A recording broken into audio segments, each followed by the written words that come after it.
I had your back in everything you've ever done. But because I helped someone else, you have a problem. I don't support you. I support you in everything. But I have not got your support. It's not the fact that you help somebody. It's the fact that you don't support me when that person that you support and give that money to dogs me at every turn, and then you don't support me back. Everybody. Not everybody. You dog your brother, your mom, I heard you talk to your mom. Who does that? And then I went and I talked to her and I apologized. You don't do it in the first place. I have rebuilt that bridge. Bethany, I have rebuilt that bridge. You have sat in that kitchen in front of my family and told me I'm worthless. I'm nothing. I'm a sorry husband. You don't do that in front of family. You don't do that to me, but you do it, and I swallow it. You know what you do? Whenever I'm called fat and ugly and all these Teletubby and all these ugly names by everybody else, you don't stop it. No, you ghetto, you trash, you call little black girls hood rats and stuff. Right, come on, don't be. And then I go and if you're gonna call the cops, don't call the pot. Don't call the pot. And I have stopped doing that because you have stopped doing it. I have. But you've already lit the fuse. And it's hard to go back from that. You told me to stop doing it because you impressed upon me how important it is to not do those things. And I listened. I also asked you, don't do nothing to my daughter behind my back. Yeah, you gave her $1,000 by my knowledge. That was an emergency thing. It wasn't. It was, Larry. Bethany. You can't see that, but I'm really trying to be a good parent. And trying to be you keep saying I'm trying. Every time I say something to you, you say you're trying. I ask you to stop trying and just do better. And that's what I keep trying to impress upon you. You don't tell me how to be a good parent. This is the only way I know how. Really? Yes. But when I try to be a good person, a good human being, then I'm wrong. And how are you trying to be a good husband? Really? You're not. I support you in everything you've ever done. You've not. I stood there listening to you disrespect everybody. I stood to listen to you how you talk to my family. My sister, my brother. You remember and at Christmas how you got up there and disrespected Pernell at his Christmas party? And you always do something. And I got beat up to a bloody pulp by your ex. Really? And this is what happened. I walk in that hotel room and you looked at me with dead eyes. I tried to You looked at me with dead eyes. Don't touch you. Get off me. Don't touch me. I backed off. Because you scream at the wrong person. The only person that ever had your back. From the time we got married, I've always had your back. Even when you lied, I knew you lied and I still had your back. Yet you always look at me like I am nothing. And no man in the world will sit there and tolerate as much as you do, as I do with you. I tolerate everything from you. Everything. So it's one-sided. No, it's not one-sided. I can accept my faults and my mistakes. I know what I've done. But you don't like to accept the fact that what you've done. You also put a wedge in this relationship. You also put the burden on our shoulders about this relationship. So don't say it's just me, because you're the one going to court with your brother. You're the one went to court with those girls and went to jail. You're the one went to court with Chase. And I'm always there. I bailed you out of jail. I settled with you in court. I sit there and defend you of every turn I get. Yet I don't support you. You dog me every I don't dog you. You do. Bethany, okay.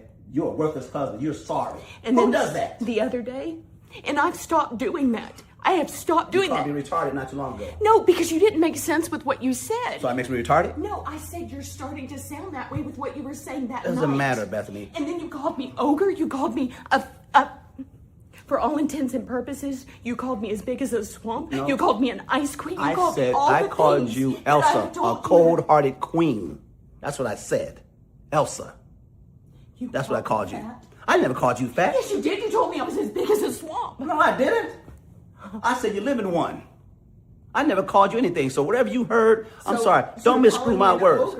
You act like you're mean. Bethany, you are mean. You are a mean person. And that's the truth.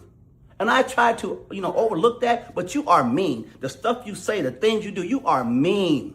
You're mean to me. You're mean to our daughter. You're mean to people. You're just a mean person. And I have fought tooth and nail for that girl.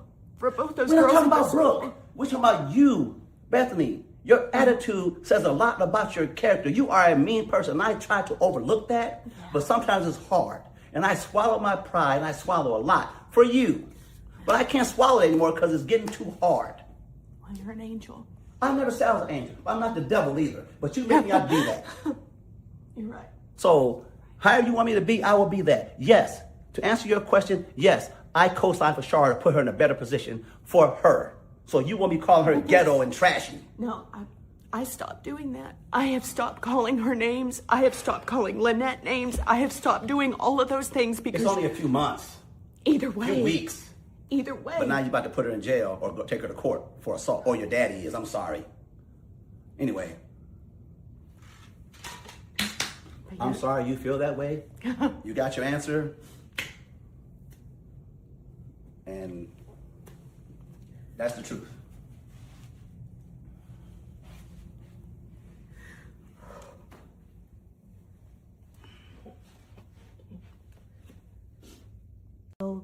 Didn't think that was going to be a problem. Like, you also knew that Shaw was living in a bad situation, and you disrespected and just dogged her for the place she was living in.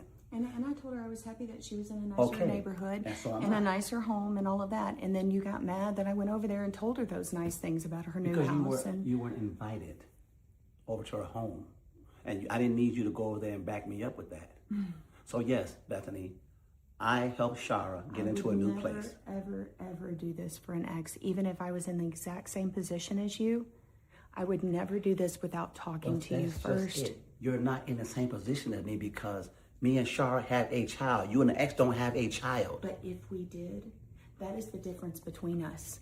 This transparency thing that we talked about at the beginning, I have tried to honor that with you, and you won't honor it. Bethany, everything we've ever done, you've been completely 100% transparent. I said I've been trying to honor it with you. Okay. And when I ask you for honesty and I ask you to tell me these things, I get half answers. I get things. Didn't you just ask me, did I co-sign for Shara? You just asked me that. Wasn't I honest and told you? You got what you wanted. Telling me after the fact is just like you getting mad about me apologizing after the fact. Do you see how there's... How can I tell you when it's going on when it just happened? You should have told me before. You should have had a conversation with me before and said, Bethany, I'm thinking about doing this because this is something that's really important. And you know what? I need you to understand as my wife because of my child, and she's my ex. I know you don't like her, but here's the deal. And I would have tried to look at it and I would have tried to understand, and you would have made me understand. And if I didn't like it, you would have made me shut up and like it and deal with it. So now we are past that point and we are here. I know that, Larry, but every time you just do it. And then you get mad at me for getting mad at you for not doing these things.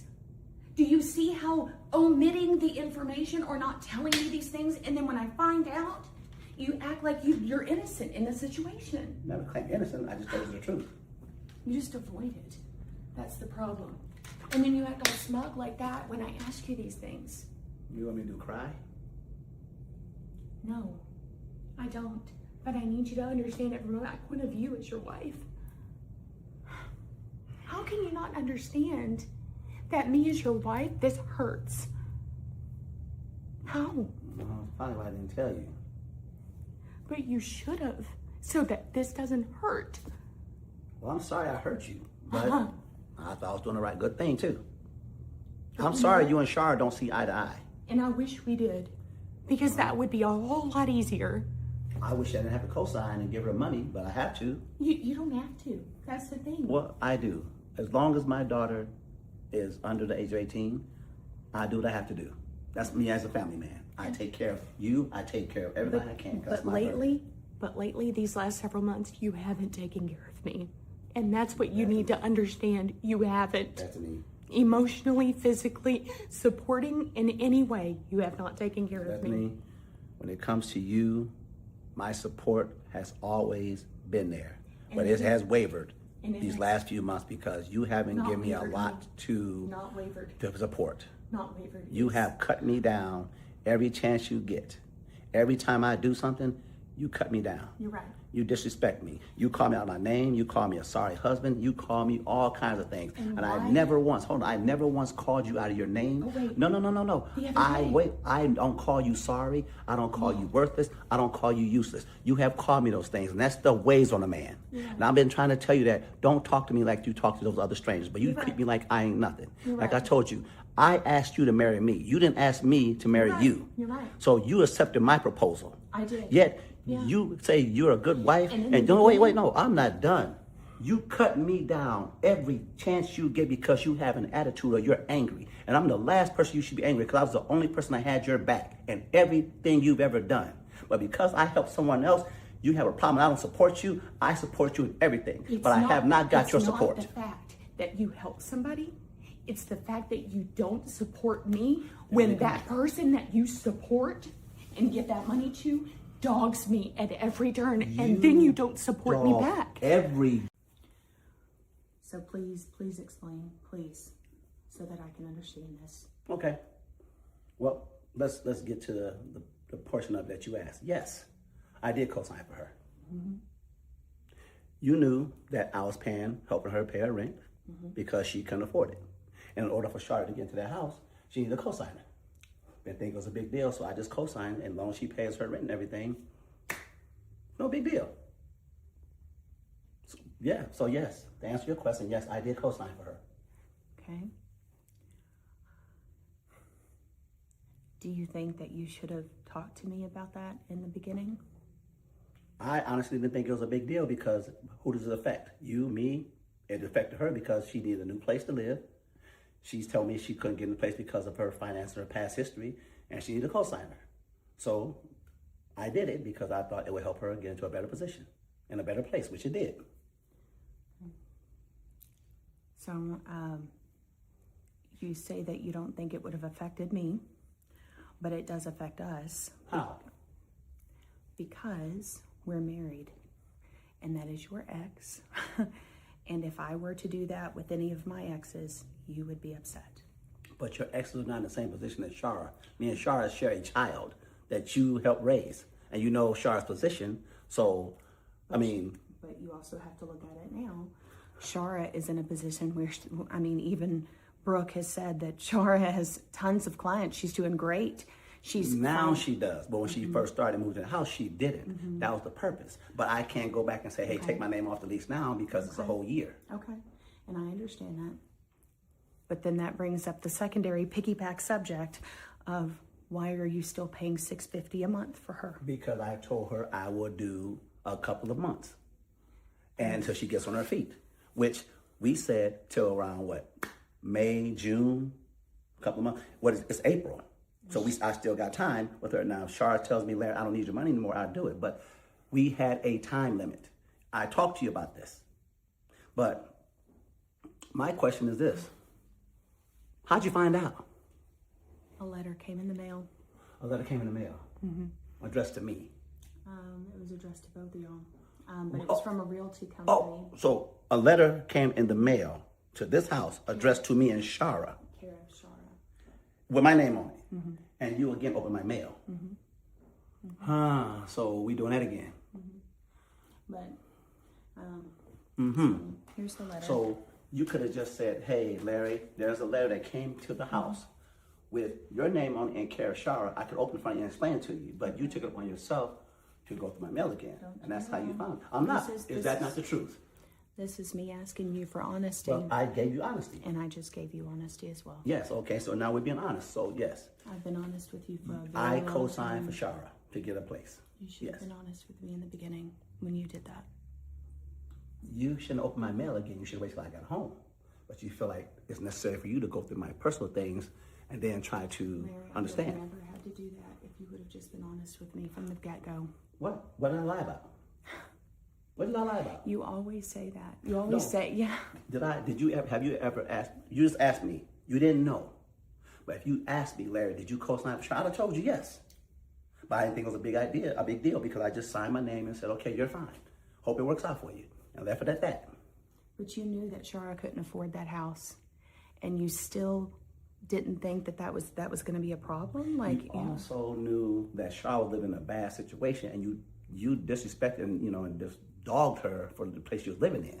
And I told her I was happy that she was in a nicer neighborhood and a nicer home and all of that. And then you got mad that I went over there and told her those nice things about her new house. Because you weren't invited over to her home.